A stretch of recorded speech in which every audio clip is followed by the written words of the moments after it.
Marcos, capítulo de número 3, versículo de número 7.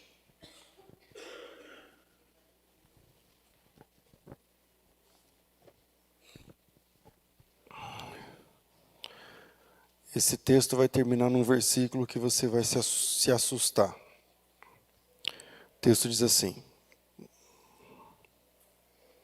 Jesus retirou-se com seus discípulos para o mar. Uma grande multidão o seguia e eram pessoas que tinham vindo da Galiléia, da Judéia, de Jerusalém, da Idumeia, do outro lado do Jordão, dos arredores de Tiro, de Sidom, porque ouviam falar das coisas que Jesus fazia. Aleluia.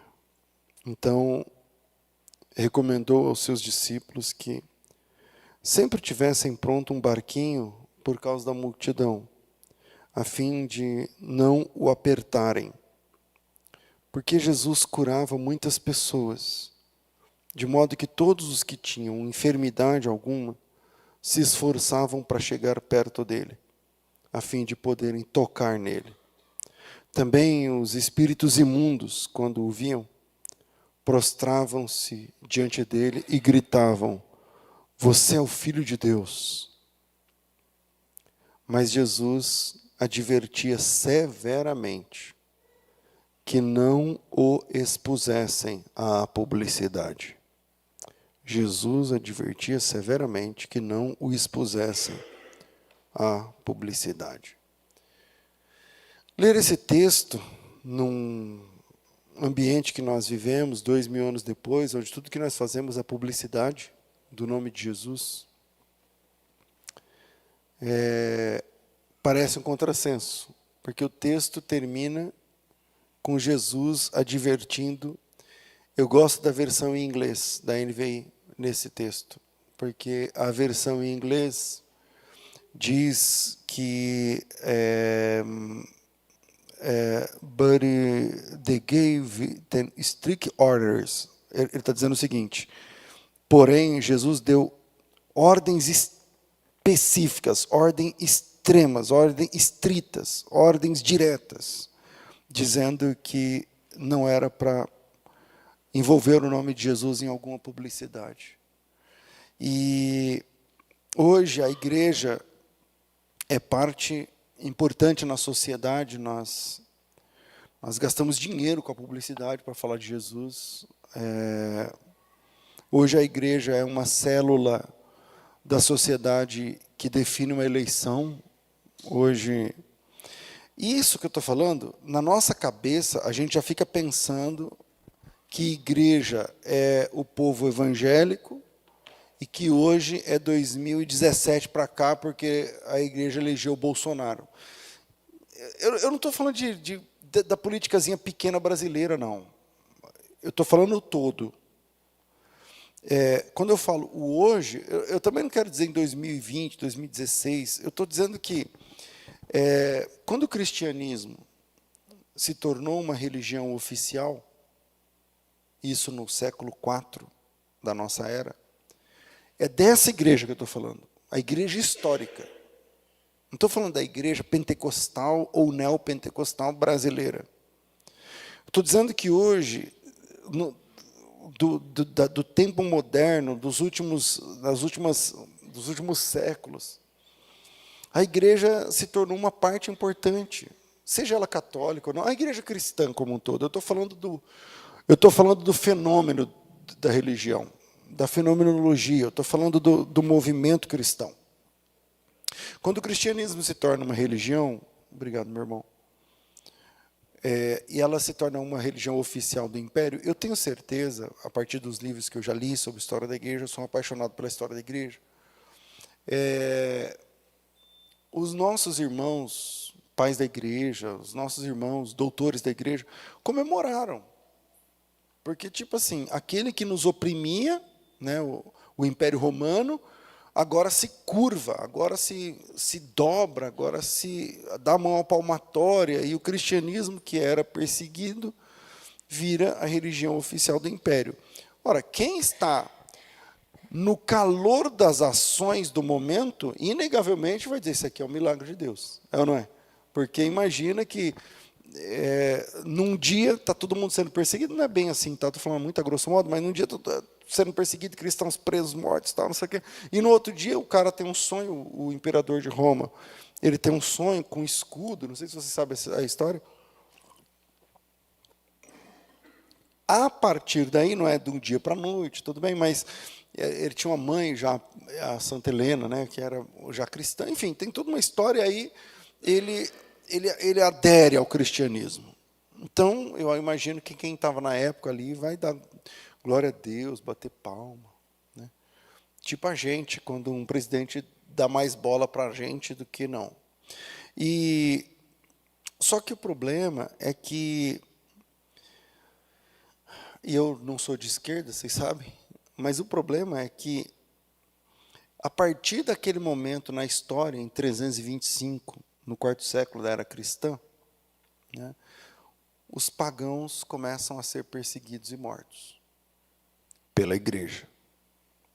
Então a igreja, do nada, alcança um poder, um status, enfim, um lugar na sociedade. E a partir de então, por exemplo, se um dia você tiver a oportunidade de conhecer a Itália, não só a Itália, mas a Grécia e tal, pergunta para quem estiver lá, onde tem os templos pagãos antigos que viraram igreja. Você vai visitar, são igrejas, mas que você olha lá, são templos pagãos. O esquema é pagão. Tem uma igreja em Roma, que eu não lembro como chama, mas que entra um feixe de luz assim, do sol, que ilumina, porque o Deus Sol, não sei o que, Juno, Júpiter, não sei o que, esses negócios. E aqui agora é uma igreja. Eu estou falando agora do século IV. Para cá, essa igreja ainda existe, né, que era um templo pagão. E, a partir do momento em que a igreja assume uma preponderância na política, né, na sociedade, nesse casamento com o Estado, templos pagãos são invadidos pelos cristãos. Pagãos são perseguidos e mortos pelos cristãos. Templos são reconsagrados, desconsagrados do paganismo e reconsagrados ao cristianismo.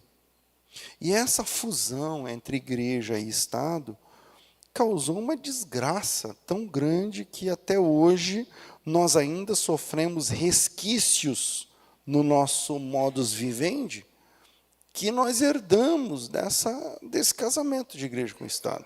Até o povo evangélico ainda tem teve a reforma, a gente se libertou de um monte de coisa, tal, mas ainda tem algumas questões que a gente pensa com aquela categoria. As histórias dos papas chegam a ser uma vergonha. Eu falei agora há pouco que eu sou apaixonado pela história da igreja, mas tem capítulos da história da igreja que não dá, tipo, o horário não permite a gente falar aqui. O auditório, que são vocês, eu tenho vergonha de falar. E eu não estou exagerando. Você pega, por exemplo, a história dos papas, pega o Papa João XII. Na época do Papa João XII, as mães... Eu sei que tem católico que ouve isso, acompanha a gente. Né? Pesquisa historicamente o que eu estou falando antes de falar mal. Então, você pega o Papa João XII, que assumiu o papado com 18 anos de idade, porque o seu pai era milionário, era riquíssimo, e, obviamente, através de uma questão política, ele foi beatificado, virou santo vivo com 18 anos de idade, alguma coisa assim. E o pai dele, parece que o nome dele era Alberico, negociou de um jeito, comprou lá os esquemas, e o filho dele virou papa com 18 anos. E esse cara era um desgraçado. Eu não sei como é que a Igreja Católica mantém ele como papa. É que senão fica um pedaço, né? Mas eu posso citar pelo menos uns 10 assim. Uns 10 assim. Porque as mães da época não deixavam as meninas e os meninos na rua quando anoitecesse com medo do Papa estuprar as crianças. Isso que eu estou falando eu sei que tem católico que ouve, acompanha e tal, tudo mais, eu posso dar o documento. Aliás, me cobra depois do culto, eu vou mandar o link aí para você, links de documentos a respeito, tem muitos documentos sobre isso que eu estou falando. E aí você coloca lá no comentário, para não ter, então, antes de reclamar, agora no ao vivo não tem, mas daqui a pouquinho vai ter, então antes de reclamar, veja os documentos que eu vou amontoar aqui, ou pelo menos um ou dois de fontes católicas, que aí fica resolvido esse problema. O Papa João XII, por exemplo, ele brindou a Lúcifer em festas de orgia dentro da igreja. E morreu. Na história da igreja, tem as duas histórias da morte dele. Tem a história bonitinha, tal, que ele morreu de um infarto, não sei o que lá, mas ele foi... Pesquisa melhor a história, parece que ele foi morto pelo marido que descobriu uma história, enfim. E esses são capítulos vergonhosos da história da igreja, porque, como eu disse há pouco, igual esse Papa, é possível empilhar algumas dezenas de histórias de papas e clérigos da história da igreja. E como eu sei que as pessoas depois, a gente vive hoje a cultura do cancelamento, né, e tal, então eu vou deixar aqui pelo menos vídeos católicos, histórias, historiadores, enfim, falando sobre isso. E aí eu volto à questão inicial. Lemos um texto onde Jesus disse expressamente que não queria ser exposto publicamente. Jesus disse, versículo 3:12 de Marcos, e Jesus lhes advertia severamente que não o expusesse à publicidade. Veja bem, eu sei que tudo isso que Jesus disse, eu não quero que vocês falem do meu nome publicamente. Eu sei que isso faz parte de um plano de Deus maior para buscar e salvar o que se havia perdido. Eu sei disso. Assim como eu sei que perto da morte, Jesus vai dizer aos discípulos que aquilo que vocês estão ouvindo nos ouvidos, agora subam nos telhados, preguem, falem para todas as pessoas.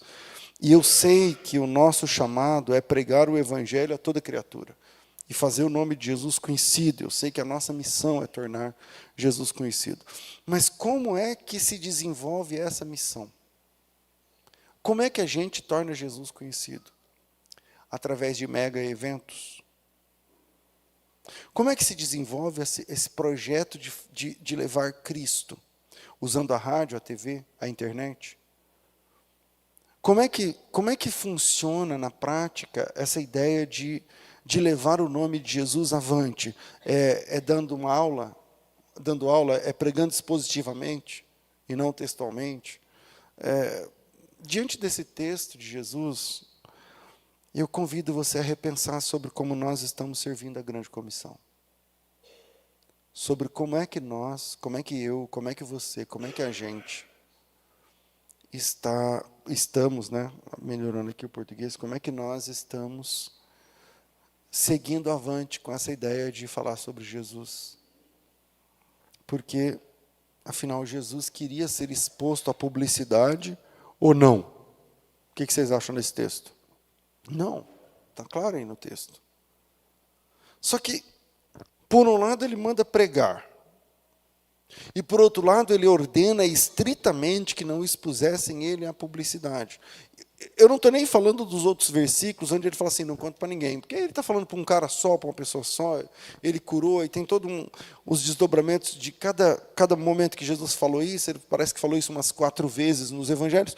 Mas eu não estou falando de uma pessoa que Jesus curou, e ele falou para essa pessoa curada que não era para contar para ninguém. Eu estou dizendo que ele chamou os 12. E falou para eles assim, primeiro, tem o lance do barquinho, que Jesus chama os 12 e fala assim, olha, deixa sempre preparado um barquinho, que eu não quero que essa multidão fique me apertando. Que é o versículo de número 9. E recomendou que seus discípulos sempre lhe tivessem pronto um barquinho por causa da multidão, a fim de que não o apertassem, porque ele curava muitas pessoas, de modo que todos que tinham alguma enfermidade se esforçavam para chegar perto dele, a fim de poderem tocar nele. E aí os espíritos imundos, quando apareciam, se prostravam dizendo que ele era o Filho de Deus. E no 12, Jesus diz assim, o texto diz assim, e Jesus lhes advertia severamente que não o expusessem à publicidade. Aí, afinal, Jesus queria ser exposto à publicidade ou não? Porque, por um lado, ele manda pregar. Por outro, ele ordena estritamente que não o exponham à publicidade. Então, como é que fica essa situação? E aí, para resolver essa questão, por um lado, ele manda pregar. E de pregar o evangelho a toda criatura. Por outro, ele fala assim, não me exponham à publicidade. E responder essa pergunta passa por repensar a igreja. Repensar nossa missão. Repensar nossa tarefa, cara. Será que é isso mesmo? Alugar um lugar cada vez maior, trazer cada vez mais gente, fazer uma apresentação que é parecida um show, com luzes e fumaça e vozes bem passadas e tal. Será que é isso mesmo? Eu não sou contra o ajuntamento dos crentes, a gente se juntar numa comunidade, como a gente está fazendo aqui agora. Porque a igreja cristã se reunia assim. Tinha lá o cenáculo, tinha lá as bases, as casas das pessoas, onde os irmãos se encontravam e celebravam a Jesus. Está tudo bem. Está tudo bem. Mas a vida cristã se resume nisso. E aí é essa pulga que eu quero deixar atrás da orelha de cada um. Porque Jesus está dizendo o seguinte, não é essa publicidade que me encanta. Não é essa publicidade do povão, do Aue, do tal, e todo mundo. Não é essa publicidade que eu espero. E aí o texto diz que ele deu ordem estrita para que não expusessem ele assim. Tem um texto eu não lembro o texto. Eu acho que é João 6. Eu posso estar enganado, mas é muito provável que eu esteja enganado. Mas eu acho que é João 6. Não está não notei aqui. Mas eu acho que... Né? Da multiplicação de pães, é João 6, não é? Da multiplicação de pães de João. Que...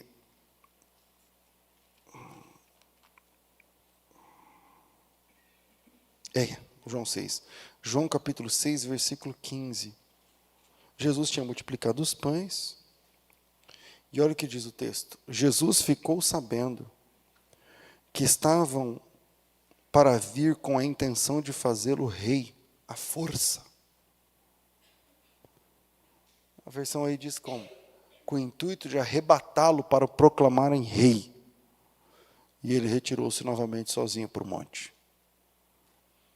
Jesus, ele é rei ou não é rei? Ele quer ser rei ou não quer ser rei? Está aí a chance. Só que não é dessa forma que ele queria ser proclamado rei.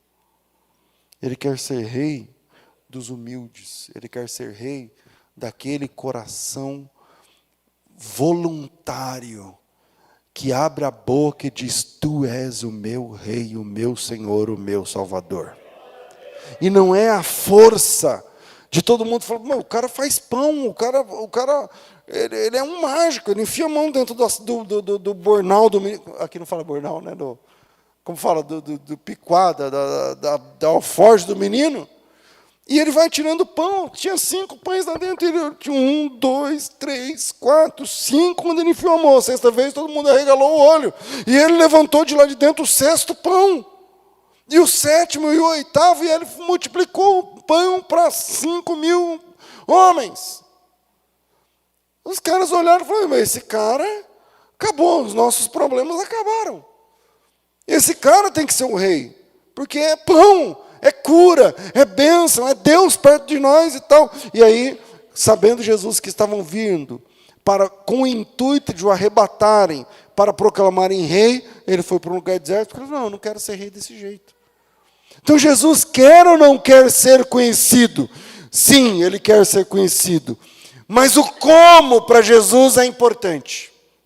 O como ele quer ser conhecido importa. E aí eu deixo um ponto para a gente pensar. Primeiro, a publicidade não transmite vida. A publicidade não transmite vida. Nós estamos simplesmente 2000 anos distante dos fatos bíblicos. Quando nossa mãe começava a falar como era no tempo dela, é uma coisa que você nem consegue pensar. Tipo, meu pai falava que a minha avó fazia short para eles de pano de saco. Já ouviram essas histórias, não já? Aí você fala, caramba, mano. Comprava o saco de sei lá o quê, aí costurava, fazia roupa e tal. Aí você fica olhando e fala, caramba, eu não vivi isso. Aí eu conto as histórias para os meus filhos de quando eu era jovem, quando não sei o quê. E aí eles ficam olhando e falam, caramba. E eu estou falando de histórias de 50 anos atrás. Eu estou falando que em 50 anos, o mundo era outro. Era outro mundo, era outro sistema, era outro mapa mundi, mano. O mapa mundi não é esse que a gente usa agora.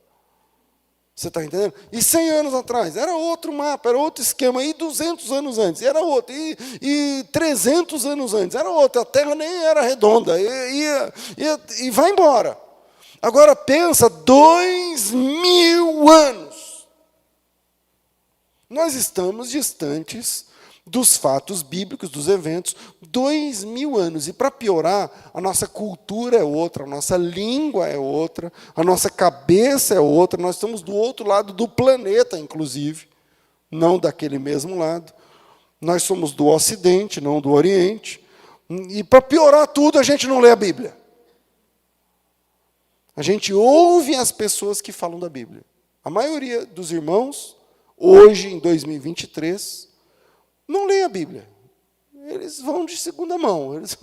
Eles vão na igreja porque o pastor é pago para ler a Bíblia para mim, para explicar para mim como é que funciona o Paranauê. Então eu vou lá e o pastor, legal, tremendo. Nossa, eu não sabia. Mas nada você sabia. Qualquer coisa que fala da Bíblia, a pessoa não sabia, porque não lê a Bíblia. Então, o que piora toda a situação. E isso complica tudo, porque a gente continua diante de um problema. É para divulgar Jesus ou não? Porque aqui Jesus diz, Marcos 3,12, advertiu severamente que não o expusessem à publicidade. Então, aqui ele está dizendo para os discípulos, não fala nada. Não exponham quem eu sou, o que eu estou fazendo. Não falem para ninguém. E aí fica a pergunta.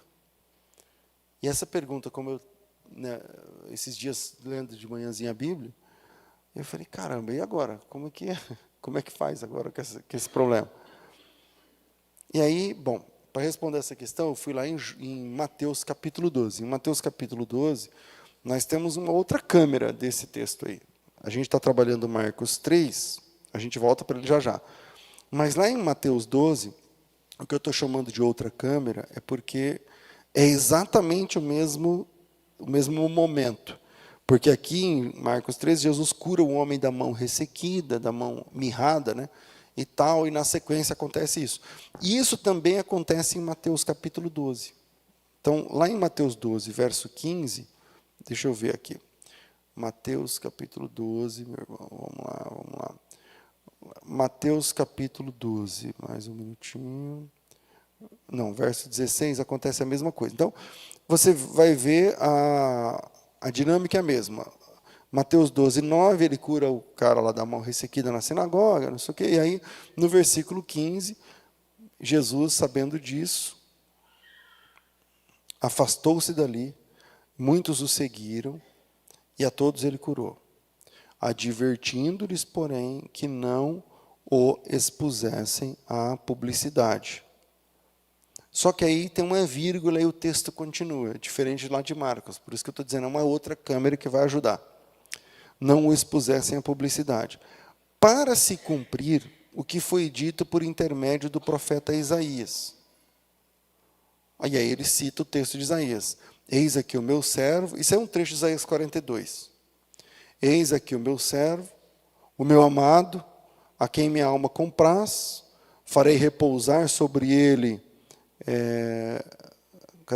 farei repousar sobre ele o meu espírito, Ele anunciará juízo aos gentios, não contenderá, não gritará, nem alguém ouvirá nas praças a sua voz, não esmagará a cana quebrada, não apagará o pavio que fumega, até que faça vencedor o juízo, e no seu nome esperarão os gentios.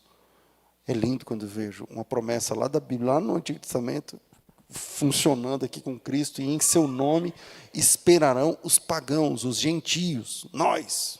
Entende? Bom, esse trecho, como falei, é uma citação de Isaías capítulo 42.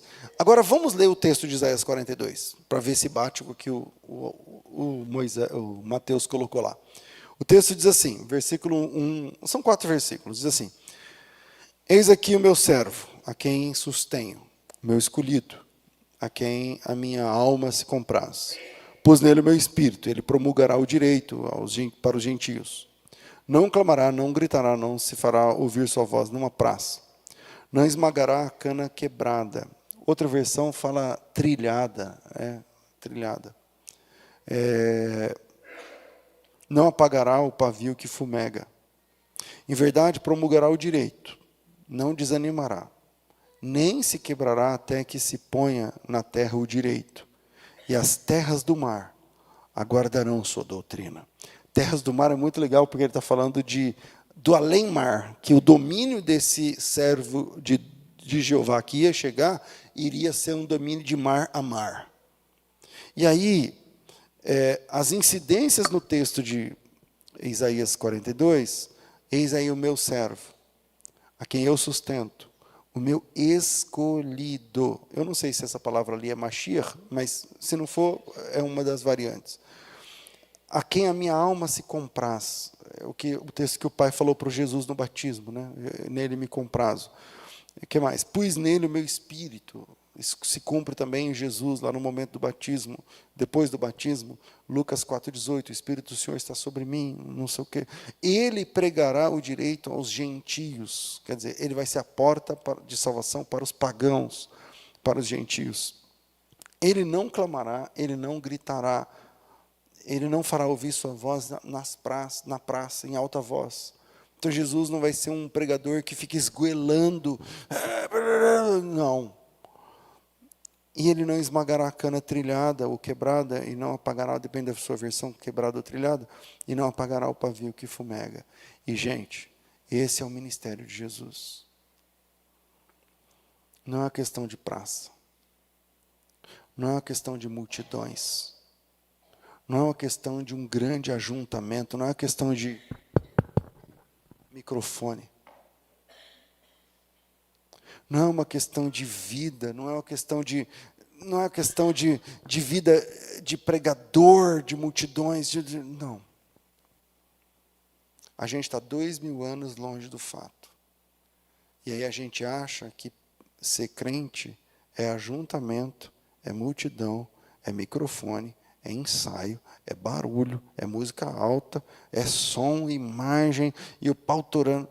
Pastor, mas o senhor é contra? Então, pode ter louvor? Pode, está tudo bem. Mas Jesus não é conhecido aí. Não é isso que transmite Cristo para as pessoas. Não é o ajuntamento. Veja bem, Jesus pregava para multidões? Pregava. A igreja pregava para multidões? Pregava. Nós pregamos para multidões? Pregamos. Mas não é nas multidões que Jesus é conhecido. Não é aí. No ajuntamento. Não é na grande publicidade que as pessoas conhecem Jesus. Lá elas ficam sabendo a respeito de Jesus. Mas conhecer Jesus é um negócio que é na intimidade, que não é com microfone. Transmitir Jesus de uma pessoa, você, para outra, não é com isso aqui. Transmitir Jesus de uma pessoa para outra não é porque sua voz é top e você vai cantar. E os caras falam, caramba, essa menina canta para caramba, esse cara canta demais. E o cara vai lá e toca. E aí todo mundo fala, nossa, agora eu sou crente. Tudo isso faz com que a pessoa tenha algum tipo de experiência com a nossa fé, com a nossa religião, com a nossa cultura, com o Deus que nós amamos, adoramos e pregamos, está tudo bem. Mas não é aí que se transmite Jesus para as pessoas. Não é. Não é uma questão de palco, não é uma questão de púlpito, não é uma questão, não, é uma questão de um a um. É uma questão de você e a pessoa lá na feira, lá no escritório, lá no refeitório, cara. Lá no Uber, no táxi, no ônibus, no elevador. Não é uma questão para multidões. Para multidões, você indica a sua fé, você fala, sou de Deus, sou de Jesus e tudo mais.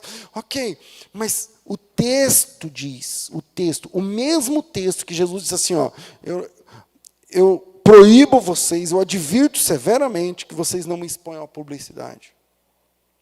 Esse mesmo texto de Marcos que estamos trabalhando, tem, como eu disse aqui, uma segunda câmera dele com mais detalhes em Mateus, que joga esse texto, não sou eu que estou interpretando, que joga esse texto em Isaías 42. E lá em Isaías 42, ele diz como ele vai ser conhecido. Jesus vai ser conhecido diante das canas quebradas e dos pavios fumegantes. Sabe o que é uma cana quebrada? Pensa num, sei lá, é que a gente não tem... A palavra cana ali é a palavra cané do hebraico, que é a mesma... Daí vem o texto canônico. Né? A gente fala, fulano foi canonizado. O que é canônico? É a vara de medir. Naquela época, não tinha a régua. Obrigado. Hoje nós temos o metro oficial, que fica lá na Inglaterra, 100 centímetros. Quanto dura 1 centímetro? Quantos polegadas? Não sei o que lá, enfim. Tem a medida oficial. Então, eu sei que eu tenho 1,90 m com base no metro oficial. Você sabe que você tem 1,83 m por causa disso. Naquela época era uma vara de medir. Essa vara media o terreno, tal. E é uma cana, não é um bambu, mas é uma cana. Me falta aqui a palavra. É uma vara, tal. Mas não é bem um bambu, mas pensa no bambu. Ele não é oco, e ele é mais úmido. Mas tudo bem. Imagina que você passa com uma roda de uma moto pesada em cima do bambu seco e quebra ele. Então você não separa o bambu, né? Você trilha ele, pensa que o trem passa por cima. Então você separa o bambu? Não, mas já era aquele bambu. Ele vai ficar em pé de novo? Não vai. Ele vai aonde quebrou ali, já era. Tem conserto? Não. A vara trilhada, a cana quebrada, mesmo que ela não está separada, mas já era ali, não tem a mínima possibilidade. Não tem a mínima possibilidade. Então, uma cana trilhada é quebrada. Uma cana quebrada é condenada, ela não serve mais. Ela não presta mais. Porque essa cana não tem mais esperança de nada de ser usada. Essa cana não consegue mais apoiar nada, ela não consegue mais sustentar nada. Ela não serve. Essa cana não serve. E é justamente aí que Jesus quer ser conhecido.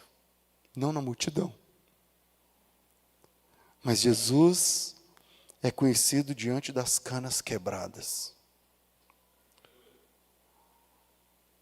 Lá em João capítulo 8 tem uma assim, a mulher pecadora.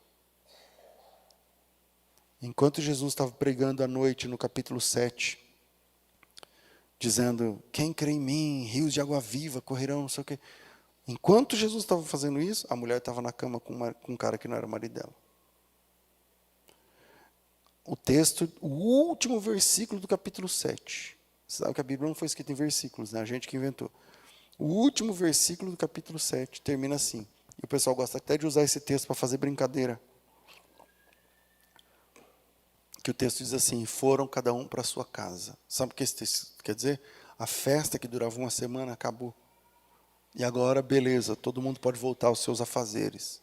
Então está todo mundo, é uma festa de uma semana, é muita coisa, gastaram muito dinheiro, é uma vez por ano que acontece, cansados, a maioria não é daquela cidade. Então está todo mundo indo embora. Aí o capítulo 8, que é o próximo versículo, João capítulo 8, versículo 1, diz assim, mas, presta atenção nessa palavra, mas Jesus foi para o Monte das Oliveiras. Tá aí, tem como colocar? João 8? Mas, olha lá, Jesus, entretanto, foi para o Monte das Oliveiras. Coloca o versículo anterior, que é o 7,53. Eu acho que é 53. João 7,53 diz, e foram cada um para a sua casa. Jesus pregou aquela mensagem, quem crê em mim, como diz as Escrituras, rios fluirão do seu interior, lá do ventre, não sei o quê. E aí todo mundo foi para casa. Próximo versículo, mas Jesus não. Ele foi para o Monte das Oliveiras. E o que Jesus foi fazer no Monte das Oliveiras àquela hora da noite? Ao invés de ir embora também. Porque naquele caso ele iria para Betânia ou coisa parecida. Olha lá, cada um foi para sua casa, mas, entretanto, todavia, Jesus foi para o Monte das Oliveiras. Todo mundo foi para casa, menos ele. E aí Jesus ficou lá até que terminou a festa e ele foi ficando. Foi todo mundo indo embora, ele foi ficando. E o pessoal foi se despedindo, ele foi ficando, e foi ficando aquela rodinha cada vez menor, e ele foi ficando, e a roda se desfez, e ele foi ficando. E foi dando 11h30 da noite, ele foi ficando, e foi dando meia-noite, ele foi ficando, e foi dando 1 da manhã, ele foi ficando, até que foi todo mundo embora. E ele ficou. É isso que diz esse texto. E Jesus ficou lá por ela. Ela não conhecia Jesus. Aliás, essa é a nossa história, não é? A gente não conhecia Jesus. E Jesus estava lá por nós. Essa é a nossa história. E quando ela chegou, ela tinha pouca roupa. Ela foi pega no ato, ela tinha pouca roupa. E a pouca roupa ela esticava com vergonha. Talvez 1 ou 2 peças. Porque contra ela tinha a sentença de morte que estava embasada na lei. A lei de Deus. Ela tinha Deus contra ela. Ela tinha aqueles homens contra ela. Ela tinha tudo contra ela. Ela tinha a lei de Deus contra ela. Mas como Jesus é aquele que não esmagará a cana trilhada, porque essa mulher não sustenta mais nada. Essa mulher não fica mais de pé. Essa mulher, ela é uma cana trilhada, uma cana quebrada. E naquela madrugada, sem publicidade, sem evento, sem microfone, sem palco, sem louvor, sem público, sem auditório, sem aplausos, sem nada, Jesus vai fazer o que só Ele pode fazer. Naquela madrugada, ela sozinha, porque eu estou adiantando aqui eu já tenho que parar, eu estou adiantando aqui porque tem os caras que foram, Jesus falou, né, quem não tem pecado, não sei o que, todo mundo foi deixando as pedras e indo embora, e o texto diz até que ficou Jesus e ela só. Ali, naquela madrugada, naquele monte, pertinho do templo, ela, Jesus, e um monte de pedra em volta. Ela, Jesus e um monte de pedra em volta. Pega a figura narrativa do que eu estou falando. Imagina a cena. Porque se você fechar os olhos, você quase enxerga essa mulher agora. Ela, Jesus, pouca roupa, vergonha. Ela, Jesus, e um monte de pedras em volta. Um monte de pedra no chão. Ali, naquele monte, Ele vai fazer o impossível. O que é o impossível? A cana quebrada vai ser restaurada. A cana trilhada vai ficar de pé de novo. Uma cana que foi trilhada, quebrada, amacetada, vai ser restaurada. Uma cana que foi amassada, vincada, teve um vinco que não consegue mais, condenada, vai ficar de pé novamente. Foi assim com ela, foi assim comigo, foi assim com você. Tem sido assim conosco até depois do nosso batismo, é ou não é? E é assim que Jesus é conhecido. É assim que Ele é conhecido. no tete a tete. Aleluia. Essa é a forma como ele quer ser conhecido. Quem disse isso? Ele. No texto lá de Marcos está incompleto, mas de Mateus fica claro. É legal cantar? É uma maravilha.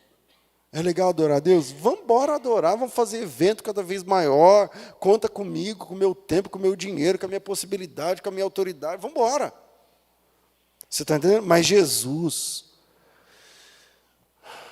ele tem uma predileção.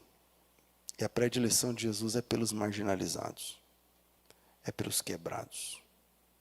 É pelos trilhados, pelos arrebentados. E essa restauração não acontece no louvorzão. E essa restauração não acontece na multidão. E essa restauração não acontece na publicidade. Porque publicidade não transmite vida. Essa restauração do pavio que fumega. Sabe o pavio que quando está, tipo assim, já não tem mais fogo. Não tem mais fogo. Ele apagou. E aquela alaranjada vai apagando, apagando, apagando, ficando cada vez mais escuro. Aí fica só o... Acabou. A época, para fazer fogo, não era fácil. Você não tinha fogo assim, um isqueiro, um fósforo. Então, acabou. E aí, como é que faz? Mas quando Jesus está no tete a tete com a pessoa, a cana quebrada revive. O pavio que fumega se acende. E essa é a forma como Jesus quer ser conhecido. A predileção que ele tem pelos marginalizados. Jesus ama os que estão nas marginais. Não são os dentes alinhados, os cabelos cheirosos e bem feitos, que chamam a atenção de Jesus. Não são os títulos nobres, não são os... fulano é apóstolo, é bispo, é presbítero, é pastor, não sei o quê. Não são as roupas da religião. Jesus nunca usou um manto religioso para chegar lá e falar, eu estou com a roupa aqui de rabino, então... Não são as roupas da religião que chamam a atenção de Jesus. Não são as palavras certas nas orações bem elaboradas. Oh, tu que estais, que nossa... Não, não, não. Não são essas palavras que encantam o carpinteiro bendito de Nazaré. Não. Ele tem uma predileção. Ele prefere os que não ensaiaram. Ele prefere os contritos, os quebrantados, os envergonhados. Ele veio para essa turma aí. Ele veio para ser conhecido por esse pessoal aí. Então, isso reprograma nosso evangelismo. Isso reprograma a nossa forma de ganhar almas, cara. Porque não são os holofotes que encantam Deus. Não são os holofotes que encantam Jesus. Não é a publicidade. Não é o palco. Se fosse hoje, eu estou falando fisicamente, claro que eu creio que Jesus está aqui,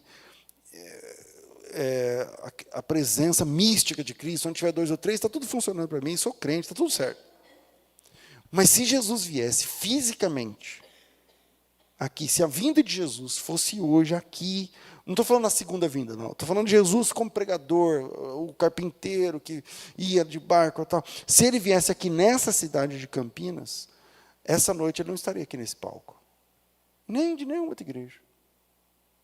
Sabe onde ele estaria? Qual o bairro mais pobre? Qual o bairro mais promíscuo? Qual o bairro mais com pessoas mais... Era ali que você ia achar Jesus, com uma calça jeans, uma camiseta. Entendeu? Uma mão no bolso, conversando com a pessoa ali. Porque é assim que se transmite vida. Pastor, mas e o culto? Não, o culto é para a gente se alegra, a gente glorifica, a gente exalta, a gente recebe instrução, como hoje, essa noite. Que instrução é essa? Quando você ouviu uma palavra assim, quando eu ouvi uma palavra assim, aí Deus ajunta a gente e fala assim, é isso que vocês têm que aprender. E a gente sai daqui do ajuntamento para ser pessoas parecidas com Jesus. E sendo pessoas parecidas com Jesus, canas trilhadas vão sendo restauradas, pavios que fumegam vão sendo acesos. Mas Jesus, esse é o padrão. Esse é o padrão. Se fosse hoje, ele estaria lá no Itatinga, sentado, esperando uma mulher chegar, rabiscando no chão. E quando ela viesse com pouca roupa, ele dizia: você chegou. Você veio. Eu tenho minha agenda tem você hoje. E você vai sair daqui diferente. Aleluia. Deus abençoe cada um de nós com essa palavra. Em nome de Jesus.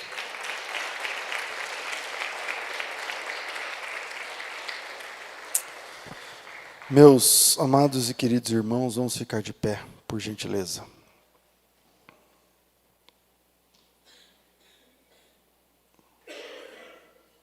Chegou o momento do nosso ofertório. E o ofertório é como nós vamos nos envolver financeiramente com o reino de Deus. Com o reino de Deus. Está passando fome? Não precisa dar nada. Não tem um tostão para fazer nada? Não precisa dar nenhum centavo. Não precisa dar nenhum centavo, não. Procura a assistência da igreja e a igreja vai te ajudar com a comida. A igreja vai te ajudar com a sua necessidade. Como temos feito com algumas famílias aqui. Mas agora eu quero falar com os gratos. Com aqueles que, nesse momento, não estão numa situação de vulnerabilidade financeira, social, de fome, Não. A maioria de nós, Deus tem cuidado. De forma acima do que nós merecemos. É o meu caso, deve ser o seu caso também. Então agora a gente vai orar juntos e a gente vai se envolver. Para quem está na internet, para querer se envolver financeiramente, tem aí o link para você. E você tem o Pix da igreja. Aqui, ó, o Pix é o CNPJ. A chave Pix é o CNPJ. Então vamos orar. Pai, nós te louvamos em nome de Jesus, nosso Salvador. Como é importante aprender como essa noite eu aprendi. Obrigado por isso. Obrigado por isso. Agora, no momento do ofertório, dirige a nossa vida, Senhor, para que o teu nome seja glorificado sempre, através de nós. Em nome do Senhor Jesus Cristo. Assim oramos agradecidos. Amém. Amém.